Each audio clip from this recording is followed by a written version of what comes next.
Hay lugares en este mundo diseñados con un único propósito, lugares concebidos para que nadie pueda entrar, y hay recintos diseñados meticulosamente para que nadie pueda salir. El Centro Correccional Metropolitano de Manhattan era considerado una fortaleza inexpugnable, un monolito sombrío de hormigón brutalista clavado en el corazón de Nueva York.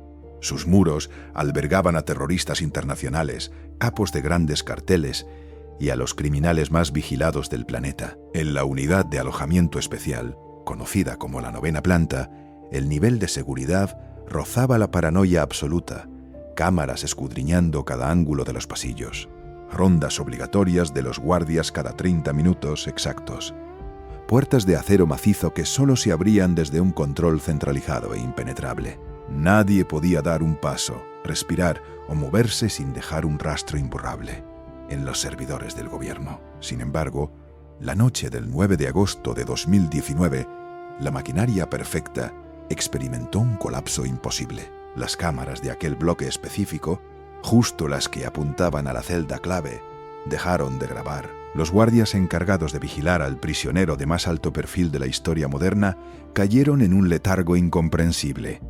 Y en el interior de una celda gélida de 3 por 2 metros, el hombre que guardaba los secretos más inconfesables de la élite mundial encontró su final.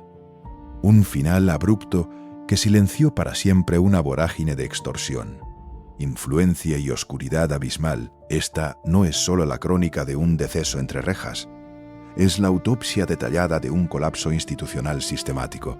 Es la arquitectura de la impunidad construida alrededor de un solo nombre. Bienvenidos al enigma de Jeffrey Epstein. Para entender cómo un hombre puede hacer temblar los cimientos de las esferas más altas del poder, debemos descender primero a sus orígenes. El ascenso de Jeffrey Epstein desafía cualquier lógica convencional. Nacido en enero de 1953, en Brooklyn, creció en un entorno que no presagiaba el imperio que llegaría a forjar. Hijo de un trabajador de mantenimiento de parques y un ama de casa, su infancia transcurrió lejos de los salones de mármol que más tarde dominaría, pero poseía una mente matemática afilada y un talento innato para la persuasión, una capacidad camaleónica para mimetizarse con el dinero. Años más tarde, sin siquiera poseer un título universitario formal, logró cruzar el umbral de Bear Stearns, uno de los bancos de inversión más prestigiosos de Wall Street. Allí comenzó a tejer su mito, el mito del consultor financiero infalible. Pero la verdadera naturaleza de sus negocios siempre estuvo envuelta en una niebla densa y calculada. Los expedientes desclasificados revelan su paso por Towers Financial, operando junto a Steven Hoffenberg en los años 80 y 90. Aquella firma no era más que un gigantesco esquema Ponzi, una estafa piramidal que dejó un rastro de ruina a su paso. Epstein salió ileso de aquella vorágine legal, aprendiendo una lección que aplicaría el resto de su vida. El dinero, si se mueve a través de los canales adecuados, puede comprar una invisibilidad perpetua. Con el tiempo, fundó sus propias firmas de gestión de patrimonio, exigiendo depósitos mínimos astronómicos a clientes cuyas identidades se guardaban bajo juramento de sangre. Se convirtió en un fantasma financiero, un hombre sin rastro fiscal claro, pero con una fortuna que le permitía adquirir mansiones en Palm Beach, residencias en París, un rancho en Nuevo México y una isla privada en el Caribe. Little St. James no era un simple refugio vacacional, era una instalación diseñada para el control absoluto. Los recientes documentos filtrados en 2026 por el Departamento de Justicia muestran un detalle inquietante sobre esta isla. Investigaciones independientes revelaron que el complejo estaba equipado con infraestructura de grado militar, de la marca Ubiquiti, servidores en rack, enrutadores de alta capacidad y, sobre todo, cámaras de vigilancia ocultas en cada rincón. Epstein era un arquitecto de la paranoia, un coleccionista de secretos que grababa cada movimiento de sus invitados ilustres. Pero la vigilancia electrónica no era lo más perturbador de Little St. James. En el punto más alto de la isla se alzaba una estructura que helaba la sangre a quienes la observaban desde el mar. Un extraño templo de franjas horizontales azules y blancas rematado con una cúpula dorada. No había ventanas reales en ese edificio. solo adornos pintados sobre el hormigón para simularlas. Los contratistas que trabajaron en la isla hablaron en susurros de pasillos subterráneos ocultos bajo la roca. Hablaron de gruesas puertas de madera maciza y acero, con cerraduras mecánicas que, inexplicablemente, solo podían bloquearse desde el exterior. Habitaciones diseñadas no para mantener a los intrusos fuera, sino para asegurar que lo que estaba dentro jamás pudiera salir. Un diseño arquitectónico concebido puramente para el cautiverio silencioso y sistemático. Presidentes, príncipes, científicos y titanes financieros viajaban en su avión privado bautizado macabramente por la prensa, como el Lolita Express. Todos dejaban su huella en los registros de vuelo. Todos quedaban atrapados en su red de favores y silencios compartidos. Pero el verdadero horror no residía en las transacciones de capital, sino en la red de tráfico que operaba bajo la superficie. Una maquinaria de reclutamiento liderada por figuras como Ghislaine Maxwell, quienes tejían una telaraña de la que era imposible escapar. El método de operación era de una frialdad industrial casi clínica. No usaban la fuerza bruta en un primer momento. Usaban la vulnerabilidad extrema, buscando jóvenes en familias rotas o con necesidades económicas apremiantes.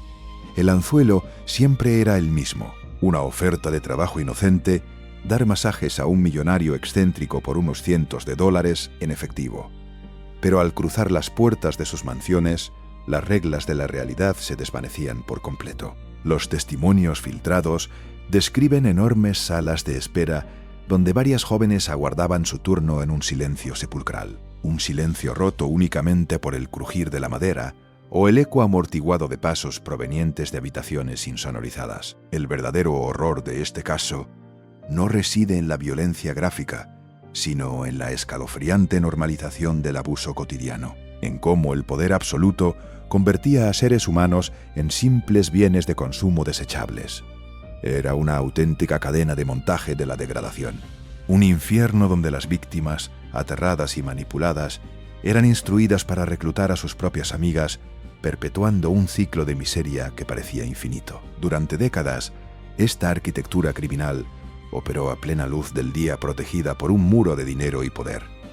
El primer gran temblor en esta fortaleza de impunidad ocurrió en 2005. En Palm Beach, Florida, la maquinaria comenzó a fallar cuando la denuncia de una víctima llegó a la policía local. Los detectives comenzaron a tirar del hilo, acumulando pruebas irrefutables, testimonios desgarradores y órdenes de registro que exponían la inmensidad de la red. Se preparaba una acusación federal masiva, un golpe que debería haber sepultado a Epstein bajo décadas de prisión. Sin embargo, en los oscuros despachos del sistema judicial, la balanza se inclinó hacia la sombra.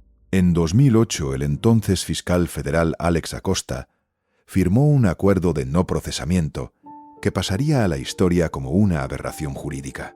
Un pacto secreto, sellado a espaldas de las víctimas, que garantizaba inmunidad federal no solo a Epstein, sino a todos sus posibles coconspiradores. A cambio, Epstein se declaró culpable de cargos menores a nivel estatal, cumpliendo una condena irrisoria de 13 meses. Pero ni siquiera fue una condena real. Se le permitía salir de la cárcel 6 días a la semana para trabajar en su oficina, escoltado por guardias privados que él mismo pagaba. El sistema de supervisión institucional no había fallado, simplemente había sido comprado y desactivado. Alex Acosta defendería años más tarde este acuerdo, argumentando presiones inenarrables, sugiriendo que a Epstein se le consideraba intocable porque pertenecía a esferas de inteligencia superiores.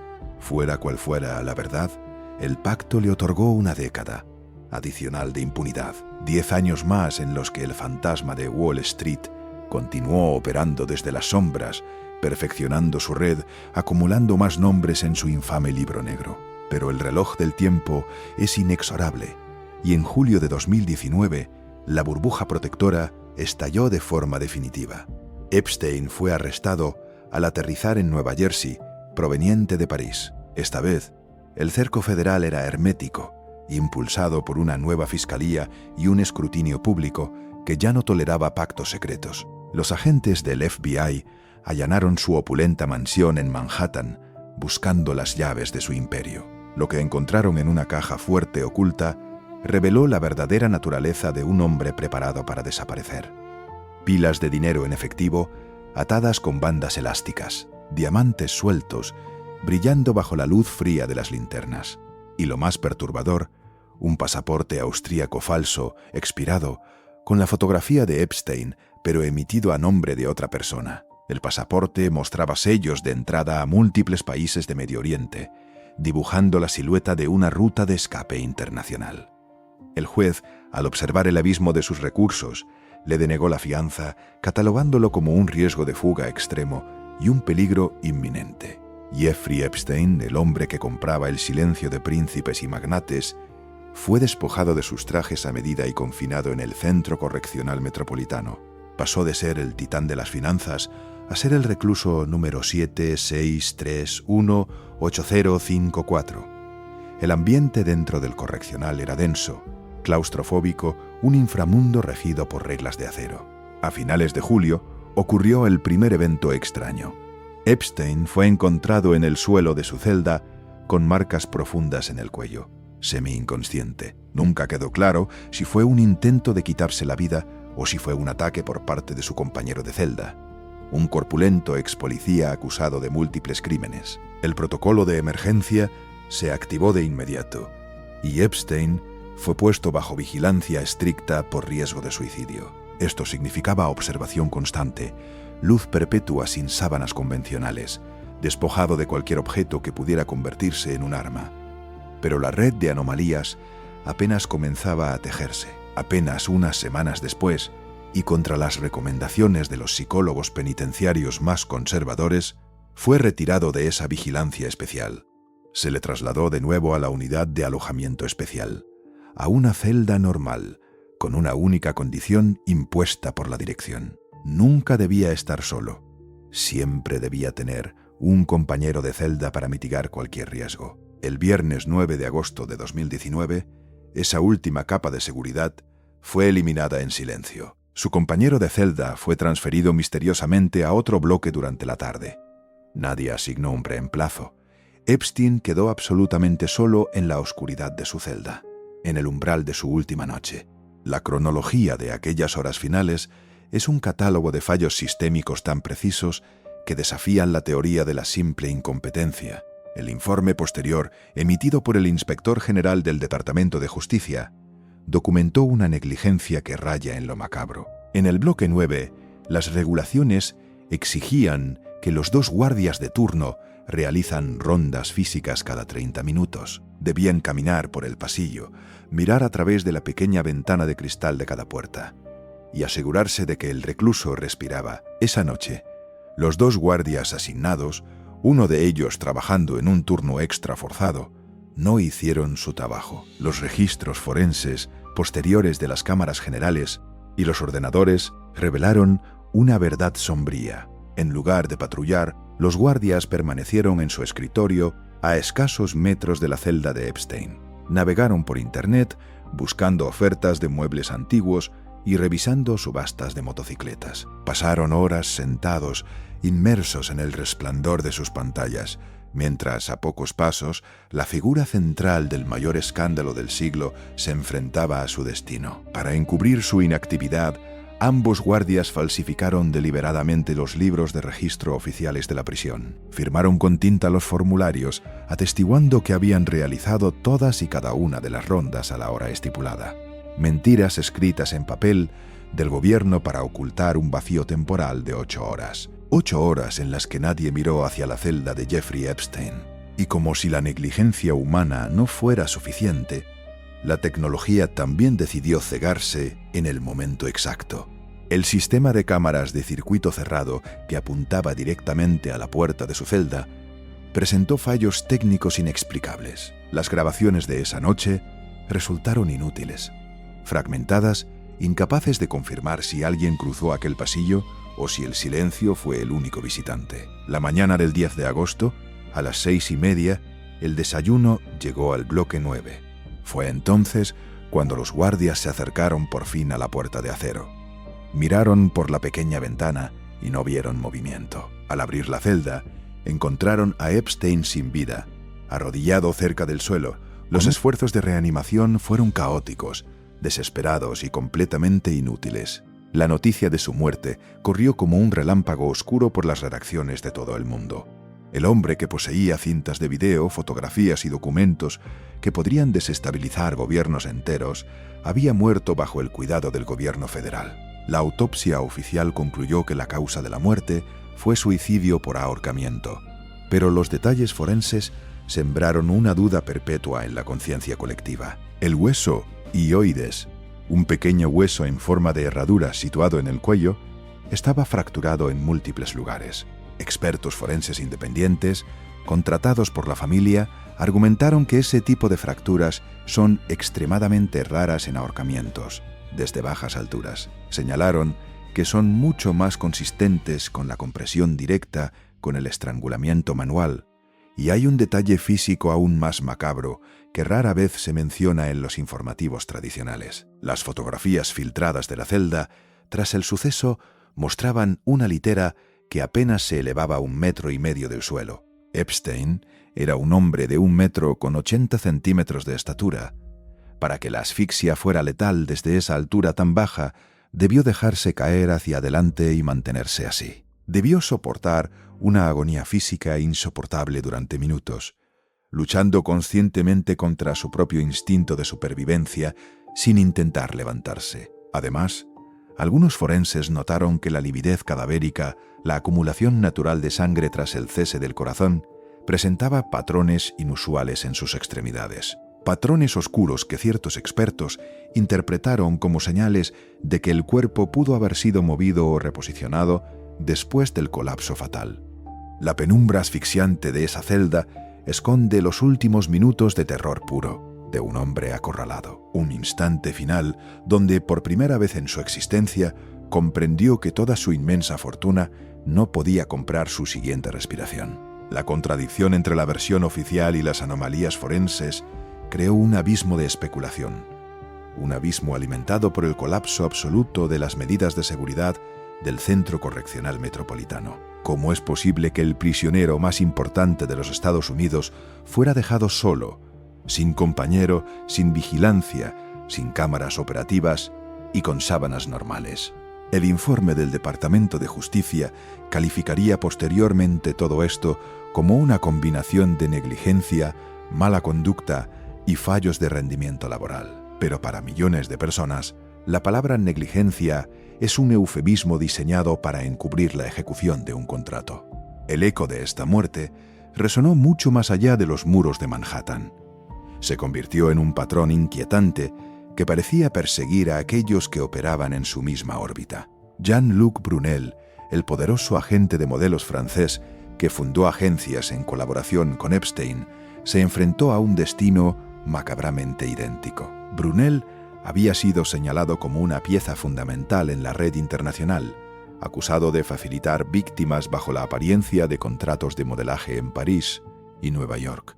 En diciembre de 2020, fue arrestado en Francia y encerrado a la espera de un juicio que amenazaba con destapar las conexiones europeas de la trama. Pero en febrero de 2022, la historia se repitió con una exactitud que hiela la sangre. Brunel fue encontrado muerto en su celda de la prisión de alta seguridad de la Santé en París. Ahorcado, solo durante la noche, evadiendo para siempre la luz pública de un tribunal, dos de los hombres más conectados del mundo, encerrados en prisiones de máxima seguridad en 2 continentes diferentes, terminaron sus días colgados en el silencio de la madrugada. La única que quedó para enfrentar la tormenta judicial fue Ghislaine Maxwell, declarada culpable a finales de 2021 de tráfico sexual y conspiración. Su sentencia a 20 años de prisión ofreció una fracción de justicia, pero el núcleo de la red, los nombres de los clientes, permaneció en las sombras. En un intento por arrojar luz sobre esta oscuridad, el sistema judicial inició un proceso masivo de desclasificación. Entre 2024 y 2026, se publicaron más de 3 millones de páginas de documentos y fotografías. Los llamados archivos Epstein inundaron la prensa, revelando agendas, correos electrónicos y listas de contactos. Nombres de expresidentes, magnates de la tecnología, realeza europea y titanes de la industria aparecían una y otra vez en los registros de vuelo. Se revelaron detalles sobre investigaciones previas enterradas y conexiones financieras con fondos oscuros, pero a pesar del volumen monumental de información, los documentos llegaron fuertemente redactados. Líneas de tinta negra tachando las verdades más peligrosas, protegiendo las identidades de aquellos que aún ostentaban el poder. La liberación de estos archivos fue una ilusión de transparencia, un laberinto de papel diseñado para apaciguar la indignación pública sin desmontar la estructura del poder. El enigma de Jeffrey Epstein no es el misterio de un solo hombre. Es el espejo de un sistema diseñado para protegerse a sí mismo a cualquier precio. Nos enseña que la verdadera moneda de cambio en las altas esferas no es el dinero, sino el secreto.